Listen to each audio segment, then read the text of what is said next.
when she made an appearance, she put that smile on that face and just showed, how much fun she was having being here at the Wrestling Guy store. Yeah. And so, it's a terrible shame that what happened to her. We miss you a lot, and we wish you were here with us to celebrate the 6-year anniversary of the store. But a lot of people have come and gone through here, and it seems like it's something big for a wrestler to come through this store now. It is. Yeah. It's kind of like a mark of where you stand in the business. Yeah. To be here. So, thank you for all you wrestling superstars who have been here and have, participated in the meet and greets here. You have no idea how much of an impact you make to a lot of us fans that, always dreamt or wished that we could just stand by you and take a picture or to get an autograph from you or just to be in your presence. It means the world to a lot of us. So thank you very much. It's very much appreciated. Well, right now that David is back, taking my Captain Kirk chair back. Let's ask David about China. Okay. So China was here on 2 occasions. Yes. The first one, was that with E, or was that the second time? That was the one with E was the second time. Okay. Now, the first time you had her here, how was it? Oh, it was great. It wasn't as packed as it was the second time, but... Yeah, because the second time, that was like on a Tuesday or Wednesday? Yeah, Tuesday or Wednesday night. E came out, they were doing the show Botched.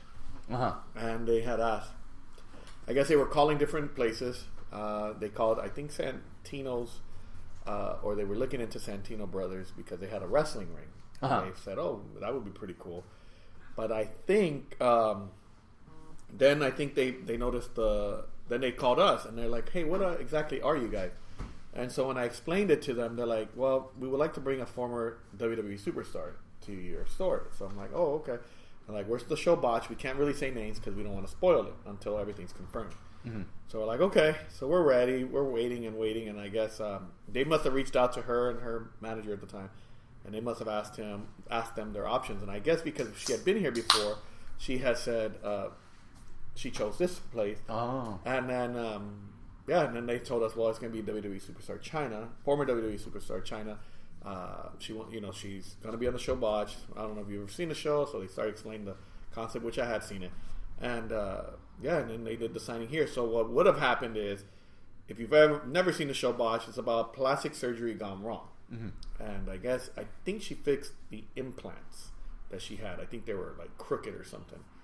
And so she went to the doctors. They fixed the implants, and then when they come here to film, it's after the surgery, and it's supposed to be like a happy time for her. So it was it's supposed to be like her gaining confidence again in herself and a happy moment of her life, and that's what was filmed.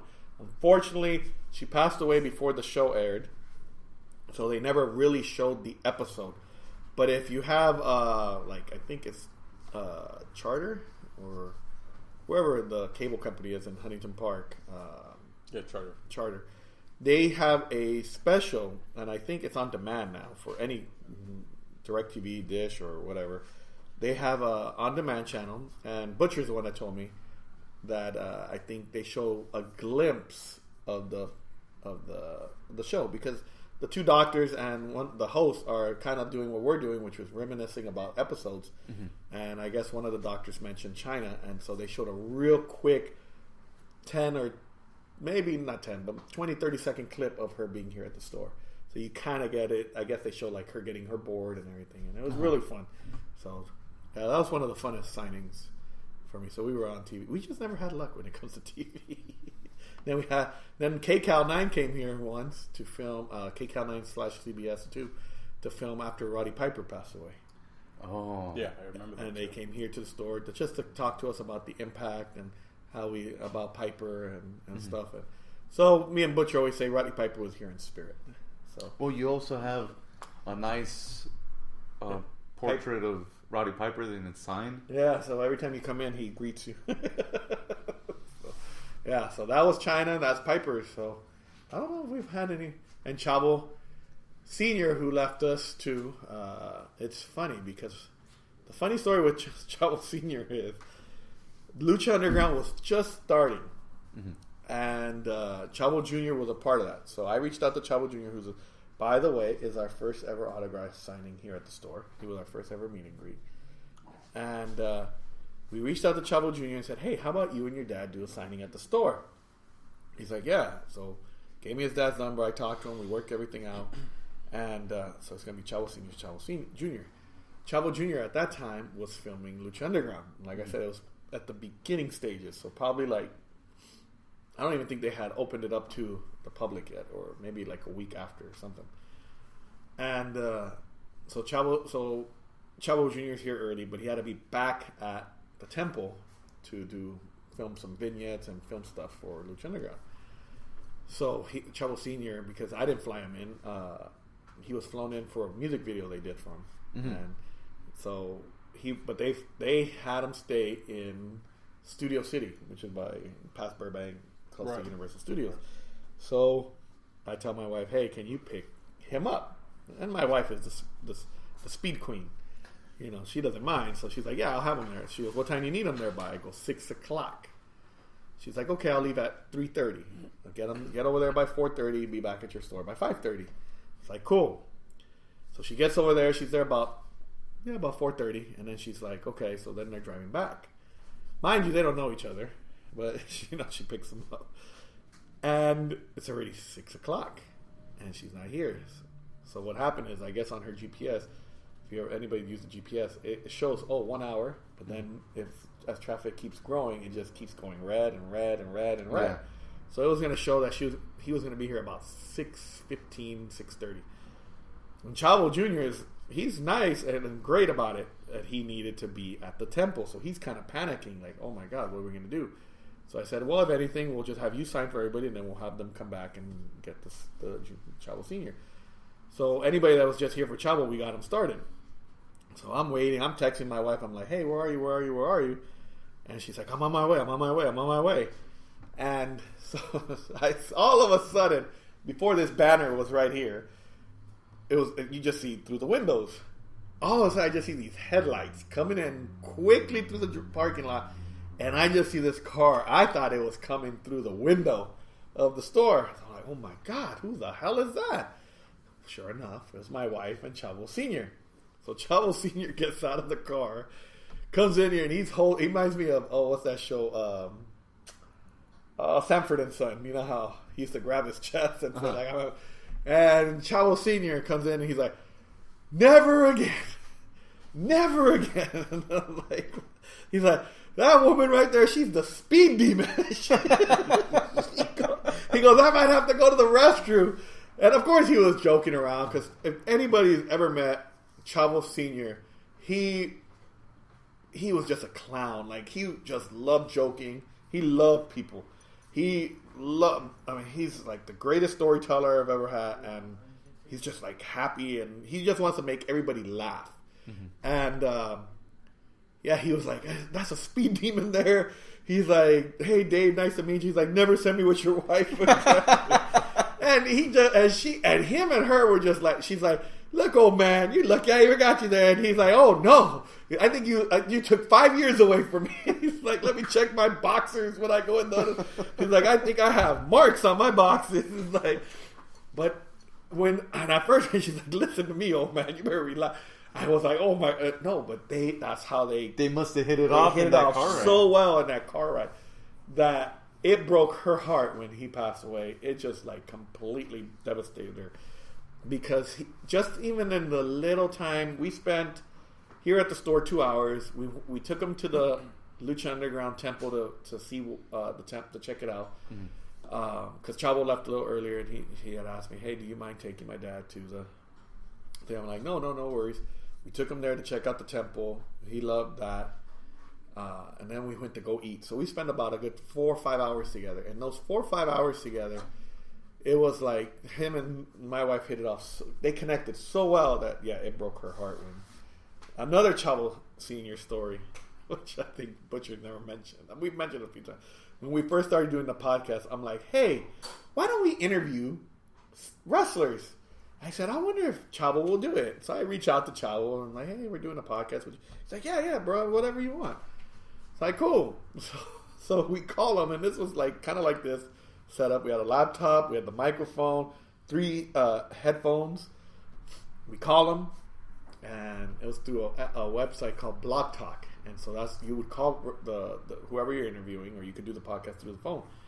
We call him, he answers, hey Dave, and we're like, hey Chavo, thank you for being on the show.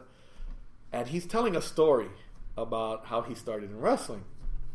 Somehow, one way or another, the call disconnects while the podcast is going. Well, we got disconnected from the show. Mm-hmm. We're like, oh man! I go, crap. Poor Chavo's gonna be like, what the hell happened? The show kept going. So we were disconnected, I kid you not, for like 10 minutes. We connect again. He was still on the same story. He never realized we got disconnected. So that was Chavo Sr.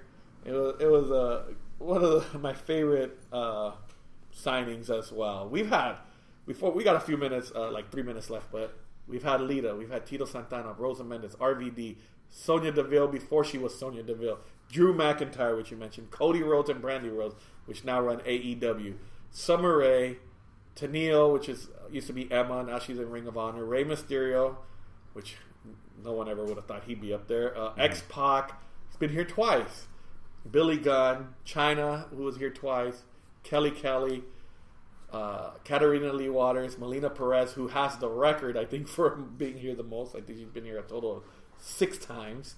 So thank you, Melina. Davey Boy Smith Jr., Christy Hemme, Gail Kim, Jillian Hall, who actually sang for us, Victoria, who's also been here, I think, 4 or 5 times. Mm-hmm. Thank you, Victoria. Chris Masters, who was our first ever guest at the Santa Fe Springs Swap Meet, who was our first ever meet and greet at the Santa Fe Springs Swap Meet. And he's been here twice. PJ Black, who I love to death. Bad News Barrett. Darren Young. Cobra Moon, also known as Thunder Rosa. Pentagon. Prince Puma, who's now Ricochet on NXT. For those that didn't know, he was Ricochet first, then Prince Puma, also Ricochet, but now just known as Ricochet on NXT. Our first ever group that goes on the Ceiling of Fame, which was the Worldwide Underground, PJ Black, Taya, Johnny Mundo, and Jack Evans. Mil Muertes, Katrina. Wow. Phoenix, Sexy Star, Drago. Real quick, we got like 2 minutes. I'm going to say a quick story about Drago. It was 100 degrees in here on a summer day. I remember that. And he came in his latex outfit. Oh, man. And his photo, and that was the VIP photo op. He wore it the whole time. Yeah. He made sure that any VIP had that. And I was like, you don't have to do it. He's like, no. So a VIP came late. He put this outfit back on and did the photo ops for them in 100 degrees. Wow. Johnny Mundo, John Morrison, Johnny Mundo, John Morrison, Johnny Nitro, Impact. Johnny Impact, Johnny Blackcraft, Chavo Guerrero Jr., which I said he was the first one here at the store, Chavo Sr., Big Rick, Ezekiel Jackson, Marty Jannetty, which Butcher almost threw through the barbershop window. Ron Simmons, damn, he warned me about WWE suing me. Marty the Moth, Son of Havoc, Matt Cross, Ivelisse, who's now suing Lucha Underground. Sabu, Davari, who's now a producer in the back for WWE. Mm-hmm. And his brother's also there. Melissa Santos, who's my paisana from Nicaragua. Paul London, who's Lucha Underground. And of course, Jack Swagger. Another cool story about Jack Swagger was like 100 degrees in here that day. The AC completely broke down. And I remember he was signing autographs, and it was so hot in here, he was sweating on top of the 8x10s that he was signing. But he didn't complain. He didn't care. And he signed. And then today, of course, we added Big Nash. Sexy Kevin Nash, the NWO founder. And then we also had Mil Máscaras here. And we've had Crime Time here. So it's a pretty good list, I think. Yeah. We had Hector Canales here. Yeah. Oh, yeah. And I was here too. I was here. I think I hold the record for many times here. And for getting me fat. Well, I want to thank like Lord Alfred Shake said, I want to thank every wrestler that has stepped foot in this door. Blue Demon was here also. He just walked in